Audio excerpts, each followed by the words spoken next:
Hey guys, this video is going to be on the standard disco mushrooms.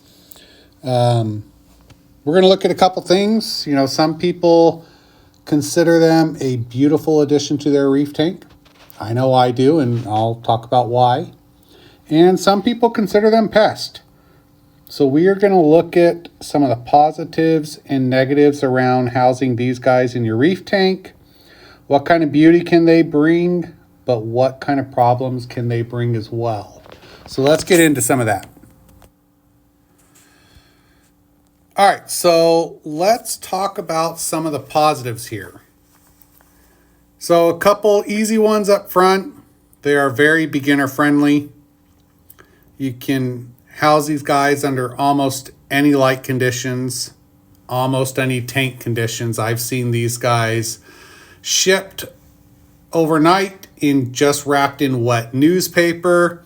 I've seen these guys shipped in 3-4 days shipping and be just fine. So they are very resilient, very beginner friendly.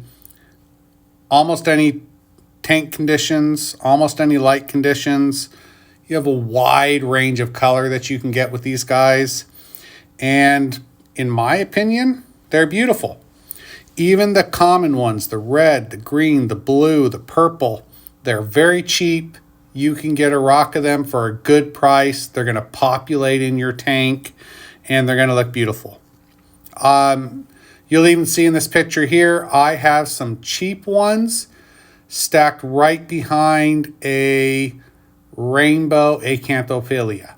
So it is some cheap blues and some cheap Supermans right behind my rainbow acantho, which is not a very cheap coral. And then, of course, you have all the high-end ones with, high-end designer ones that can cost hundreds of dollars for a single mushroom that won't grow as quick as the common ones, but the colors are amazing. And these usually fall in the category of Jawbreaker mushrooms. So let's look at a couple of those. All right, so a couple of the Jawbreaker mushrooms here, you can get them in many different colors. You can get them with yellow backgrounds, red backgrounds, green backgrounds, but, and then it has splashes of colors on there. You can get reds, greens, you can get red and green on the same one. You can just get a variety of different colors on the Jawbreaker mushroom. Pretty much almost anything you can think of, you can get. You can get rainbow ones, pretty much anything out there. The more colors, the more drastic, the higher the cost. And then, of course, there's some of these Jawbreaker mushrooms that are just a single color. So like these here are just that kind of orange gold, nice thick mushrooms that are just a single color.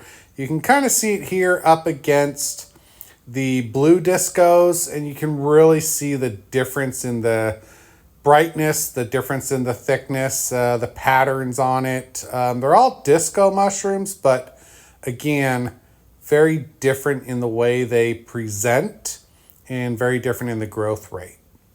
And then, of course, you've also got some of these designer ones that aren't Jawbreakers, like the Supermans, the Interstellars, and several other different kinds that you would see that would essentially be considered a designer mushroom. All right, so let's talk about some of the negatives here. Really, the biggest negative for this kind of comes with the common ones, those, red, greens, blues, purples, really those common ones. A couple other of the faster growing ones as well. Really don't see this issue with the high-end Jawbreaker ones where, you're spending hundreds of dollars on a single one.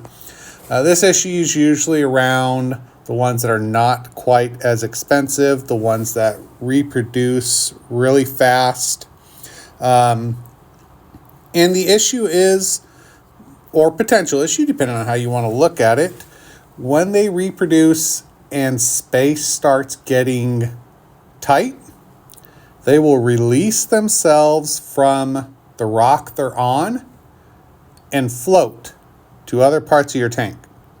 You'll find them on the sand bed, behind your rock, on different parts of the rock.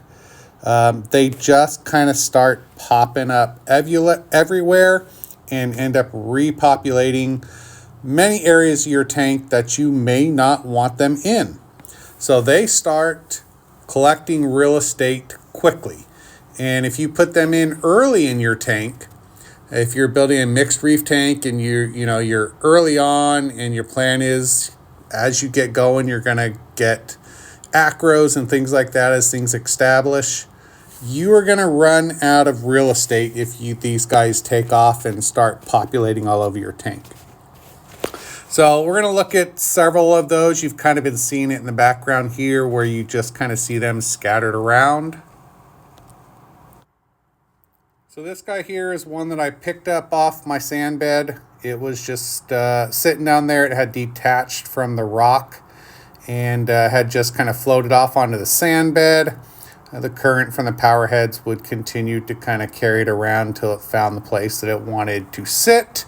It would then re-stick itself and at some point start reproducing and take over a new area of the tank. So this is kind of one of those potential issues. You can see here that it detached itself. It started floating away because the space was crowded, and it is going to find a new home. It's going to populate, and it's going to take up more real estate.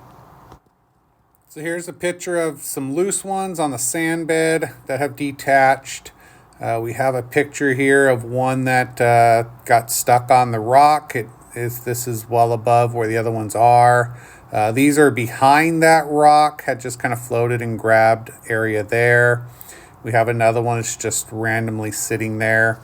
And all of these guys are going to start reproducing in their new area, and they're going to take up real estate. So that one where I just kind of showed you the mushrooms were behind the rock, here they are. And now you can see how many right there, that's behind my fox face, how many they've actually started reproducing. They're going to take over that rock, and I'll have to move those zoas at some point. So that is kind of some of the negatives and struggles that you can run in with these guys.